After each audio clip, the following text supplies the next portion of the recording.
오늘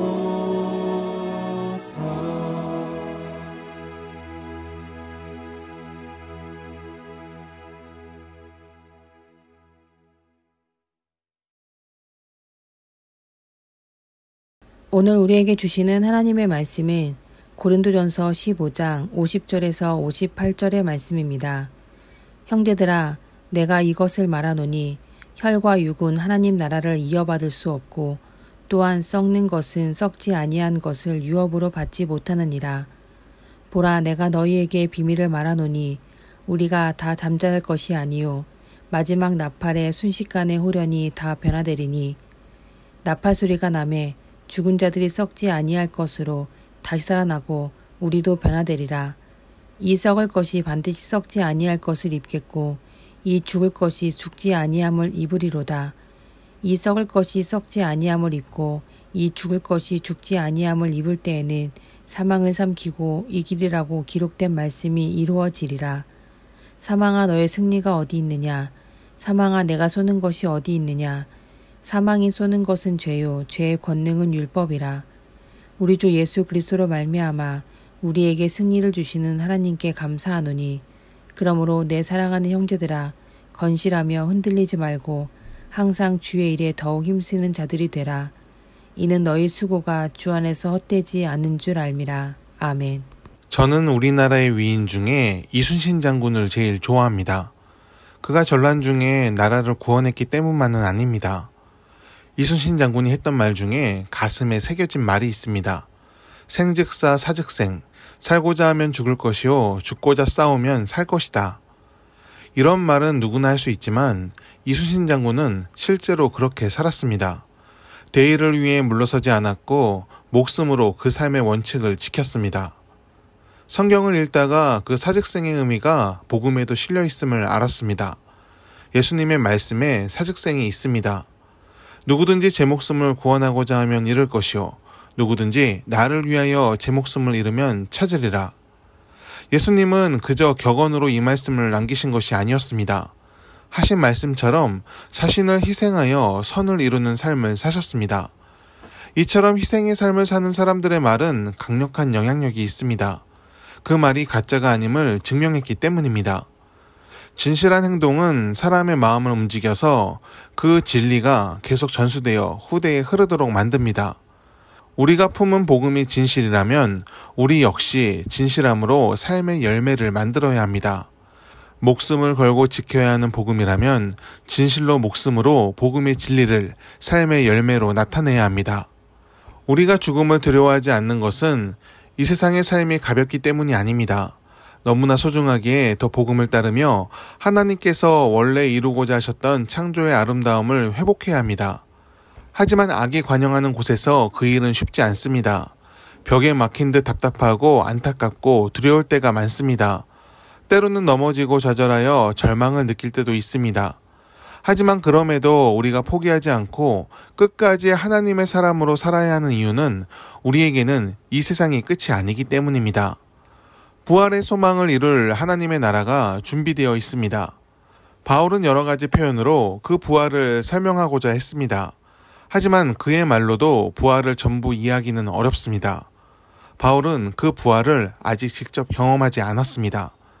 그는 믿음의 눈으로 하나님을 바라보며 예수께서 가시고자 한 길을 따라갔습니다. 경험하지 않아도, 눈으로 확인하지 않아도 예수님이 이루신 부활이 자신의 상급임을 의심하지 않았습니다.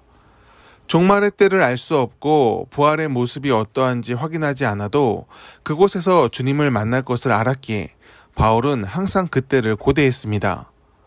우리도 그때를 고대해야 합니다. 우리의 믿음의 주유 되시며 우리를 온전하게 하실 예수님을 다시 만날 날을 기대하며 오늘을 살아야 합니다. 부활은 허황된 것이 아닙니다.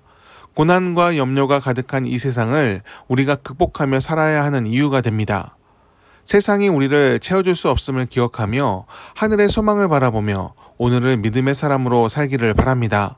사랑이 결핍된 곳을 찾아 사랑으로 채우고 미움이 가득한 곳에 화평을 전하는 사람이 되십시오. 물질에 너무 집착하여 사람을 존중하지 않는 곳에 하나님이 사람을 존중하고 아끼셨음을 알려줘야 합니다. 사망, 죽음은 사람의 모든 것을 삼켜버릴 듯 다가옵니다. 그래서 많은 이들이 죽음 앞에서 절망합니다. 하지만 우리 그리스도인들에게 죽음이란 하나님 나라에서의 시작이고 부활의 소망이 열매 맺는 순간이 됩니다.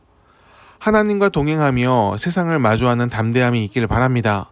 항상 주의 일에 힘쓰며 우리의 수고가 헛되지 않음을 믿으시길 바랍니다.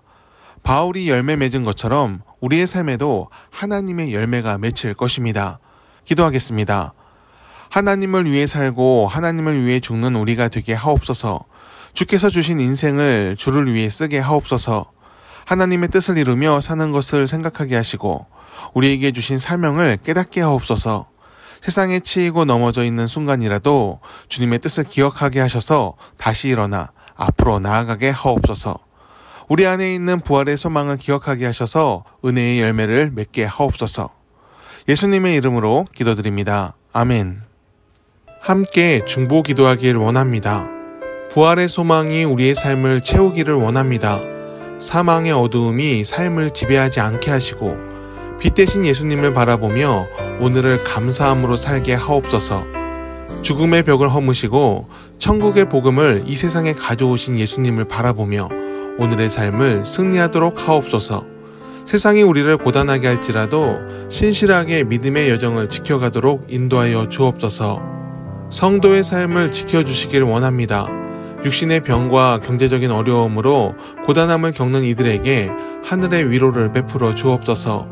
병마와 싸우는 이들에게 치유의 빛을 주시고 고난에 빠져 길을 찾고 있는 이들에게 지혜의 길을 열어 주옵소서. 예수 그리스도처럼 하나님을 신뢰함으로 모든 것을 이기도록 하옵소서. 이 땅의 교회들을 지켜주시기를 원합니다. 대한민국의 근대사에서 개신교의 역할이 참 컸습니다. 사회의 연약한 부분을 메웠고 도움이 필요한 자들을 보살폈습니다. 좋은 길을 제시하며 정의와 긍휼을 교회가 실천했습니다. 하지만 주님, 오늘날 교회는 머리를 숙이지 않습니다. 세상이 기뻐하는 영광을 교회의 영광으로 삼으며 교만과 벗하는 것을 부끄러워하지 않습니다. 주여, 어려운 상황에 있는 한국교회를 긍휼히 여겨 주옵소서. 교인이 줄어서 문제가 아니라 예수의 마음을 잃은 것을 깨닫게 하옵소서. 한 영혼이 돌아옴을 기뻐하셨던 예수님의 마음을 품어 우리가 진정 추구해야 할 가치인 사랑을 회복하게 하옵소서. 영혼의 돌아옴을 기뻐하며 긍휼과 희생, 정직과 평화를 나타내는 교회 공동체가 되게 하옵소서.